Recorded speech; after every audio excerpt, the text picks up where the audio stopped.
Hey guys, it's Jason from WeShop AI.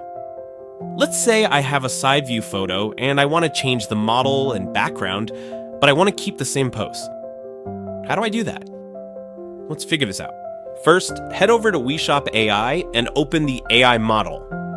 Now, I already have my original product image. This one's taken from a side angle.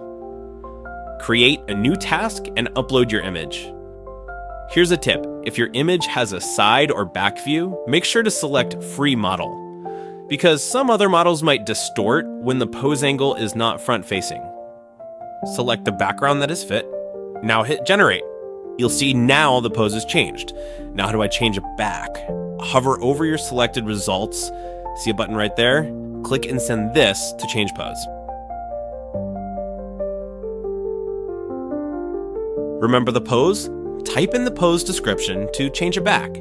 This is perfect if you want consistent product angles for your catalog or social media visuals. So go try it out yourself at weshop.ai and start creating stunning AI pose images that look like they're shot in a studio, effortlessly.